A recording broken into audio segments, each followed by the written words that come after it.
네, 안녕하세요. 사과책방에서 71번째로 소개하고 한 책은 21세기의 지성이자 실존주의 문학의 대표 작가 알베르 까미의 이방인입니다. 이방인은 억압적인 관습과 부조리를 고발하며 영원한 시운화의 반열에 오른 작품인데요. 영웅이기를 거부하면서도 진실을 위해서는 죽음도 마다하지 않는 순교자 메르소가 이야기의 중심이 됩니다. 이방인의 시작은 책의 주인공 메르소의 어머니가 죽었다는 말과 함께 시작되어요. 책은 1부와 2부로 나뉘며 길이는 130페이지로 구성되어 있고 두 부분으로 나뉘어져 있어요. 우선 메르소의 본의 아닌 살인을 저지르기 전 죄 없는 삶의 세계가 있고 그 다음에 죄를 저질러 버린 뒤의 세계가 있는 것이에요. 그와 병행해 1부는 서민적인 세계인 반면 2부는 재판과 수사의 세계입니다. 메르소는 연기하는 것을 좋아하지 않아요. 그의 어머니가 돌아가고 난 뒤 어머니가 양로원에서 새롭게 사귄 친구들은 메르소가 어머니가 죽었음에도 불구하고 눈물을 흘리지 않은 사실, 죽은 어머니를 두 눈으로 확인하려 하지 않은 점, 돌아가신 어머니의 시신 앞에서 밀크 커피를 마시며 문지기와 담배를 태운 행동 따위를 재판하고 단죄하는 듯한 인상을 줍니다. 책의 저자 알베르 까미는 이방인의 미국판 서문에서 이방인을 다음과 같이 요약한 바 있어요. 우리 사회에서 자기 어머니의 장례식에서 울지 않은 사람은 누구나 사형 선고를 받을 위험이 있다고 말이죠. 저자는 다만 이 책의 주인공 메르소는 유희에 참가하고자 하지 않았기 때문에 유죄 선고를 받았다는 말을 하고 싶었다고 합니다. 여기서 유일한 사회적인 관습에 따라 연출하게 되는 일종의 연극, 사회생활의 필요에 의하여 하게 되는 거짓말 따위를 의미해요. 그런 의미에서 주인공은 자기가 사는 사회에서 이방인이며 사생활의 변두리에서 주변적인 인물로서 외롭게 관능적으로 살아갑니다. 그렇기 때문에 독자들은 그를 일종의 표류물 과도 같이 간주하고 싶은 느낌을 받는 것이라고 해요. 메르소는 거짓말하는 것을 거부합니다. 거짓말을 한다는 것은 단순히 있지도 않은 것을 말하는 것만이 아닙니다. 그것은 특히 실제로 있는 것 이상을 말하는 것, 인간의 마음에 대한 것일 때는 자신이 느끼는 것 이상을 말하는 것을 뜻합니다. 이건 삶을 좀 간단하게 하기 위해 우리들 누구나 매일같이 하는 일이에요. 그런데 메르소는 겉보기와는 달리 삶을 간단하게 하고자 하지 않습니다. 이렇게 되면 사회는 즉시 위협당한다고 느끼기 마련이에요. 예컨대 사람들은 그에게 관례대로의 공식에 따라 스스로 저지른 죄를 뉘우친다고 말하기를 요구합니다. 그는 그 점에 대해서 진정하게 뉘우치기보다는 오히려 귀찮은 일이라 여긴다고 대답합니다. 이러한 뉘앙스 때문에 그는 유죄 선고를 받아요. 그 어떤 영웅적인 태도를 취하지는 않으면서도 진실을 위해서는 죽음을 마다하지 않는 한 인간을 이방인 속에서 읽는다면 크게 틀린 것이 아니라고 할 수 있겠다고 까미는 말합니다. 이방인 일부에 등장하는 모든 단순한 사람들 가운데서 메르소로 말할 것 같으면 모든 사람을 일컫는 일종의 만인이라고 할 수 있어요. 메르소는 고등교육을 받았지만 별로 야심이 없는 회사원입니다. 선화증권 따위를 만지면서 일을 하는 그는 진급도 바라지 않고 파리로 가서 이제 근무를 해보라는 일종의 승진이죠. 승진을 바라지도 않습니다. 요컨대 일체 생활의 변화를 거부하는 것이죠. 참고로 소설의 주인공 메르소가 그러하듯이 알베르 까미 자신도 1937년 10월 시리벨 아베스 오랑현이라고 하는데 여기의 학교에서 교사직을 맡아달라는 제안을 받았지만 깊이 생각한 끝에 진정한 삶을 살 수 있는 기회에 비긴다면 어쩌면 생활의 안정 따위는 아무것도 아니라고 여겨져서 그리고 결정적이 되는 것이 두려워 이를 거절하고 불확실과 가난 속에 남아있는 것을 선택합니다.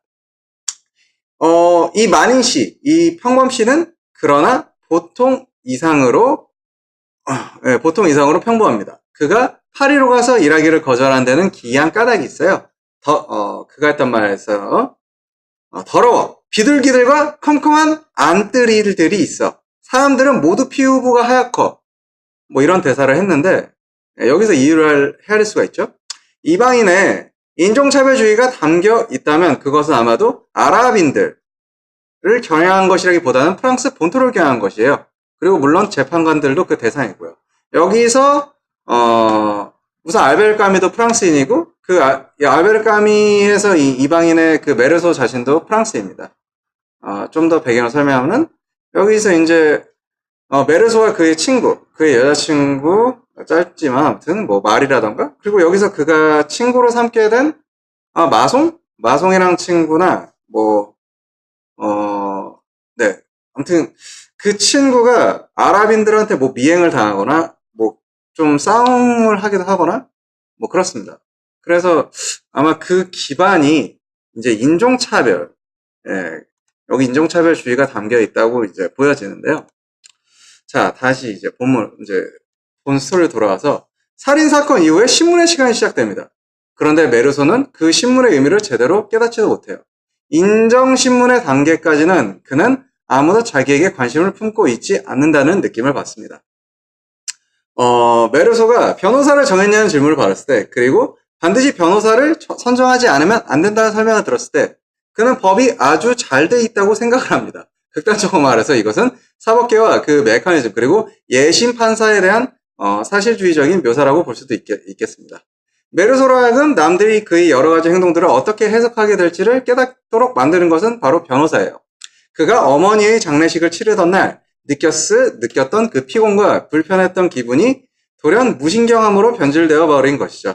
그가 눈물을 흘리지 않은 것도 사실이고 어머니의 시신을 보려고 하지 않은 것도 담배를 피운 것도 사실입니다. 그가 보인 모든 태도 하나하나가 이제는 전부 다 해석의 대상이 되어요. 변호사 쪽에서는 메르소가 북받치는 감정을 억제하려고 애썼다는 쪽으로 몰고 가려고 합니다. 그러나 메르소는 그것은 거짓말이라고 항변합니다. 아니요, 그건 사실이 아니니까요. 라고 말이죠. 그 순간부터 메르소는 이방인으로 변해버립니다. 변호사도 그 어떤 재판관도 이해해 주지 못하는 이방인 말이죠. 자기는 여느 사람과 조금도 다름이 없다고 못 박아 말해주고 싶은 마음은 간절하지만 그러나 메르소는 그만 귀찮아져서 그리고 무심해서 입을 다물어버리고 맙니다. 그와 동시에 그의 살인범이 된 모습이 만들어지는 것이죠. 그는 별로 할 말이 없기 때문에 말을 하지 않는 것인데 남들은 그가 말이 적고 내성적이라고 말하는 것이에요. 사법체계의 메커니즘은 그 부조리함과 예심판사나 검사나 다 같이 어떤 기독교 심리학에 따라 질문을 진행하는 주관주의, 오직 우연만이 지배하는 세계 속에서 논리의 남용, 체계적이고 수미일관 설명을 한사코 제시하려는 욕구 등을 여실히 드러냅니다. 이것이 사형 선고의 메커니즘이며 죽음을 예고하는 메커니즘인데 그 속에서 정작 개인은 으깨어지고 부정되고 잊혀집니다. 메르소에게는 모든 것들이 무관해요. 다시 말해서 그는 이것과 저것의 차이를 구별하지 못합니다. 결혼하는 것과 결혼하지 않는 것, 평범하고 속된 장례식과 종교적 장례식, 직장에서 승진을 하는 것과 승진을 하지 않는 것이 다르다고 느끼지 못합니다. 시신을 옆에 두고 밤을 새운 다음 양로원의 늙은이들이 악수를 청하자 그는 그들과 친근해진 증거라고 느껴요. 잠시 전에는 그들에게서 저기를 느꼈던 그가 말이죠. 그리고 가장 놀라운 점은 그가 자기 자신의 반응에 대해서 까지 무관심하다는 사실이에요. 그는 자기 어머니의 모습을 다시 보기를 거절할 때도 왜 거절하는지 그 까닭을 설명하지 않은 채 그저 아니요 라고만 합니다. 요컨대 그는 자기 자신에 대해서도 무관심해요. 자기 스스로의 감정에 대해서도 이방인인 것이죠. 마치 그의 감정들과 그가 감정을 체험하는 방식 사이에 어떤 괴리가 존재하기라도 하듯이 그 감정들이 그를 스쳐가기만 할 뿐 아무런 흔적도 남기지 않는다는 듯이 말이죠. 자, 이렇게 해서 사과책방 알베르 까미의 이방인을 여기서 마치도록 하겠습니다. 청취해주시고 시청해주셔서 대단히 감사합니다.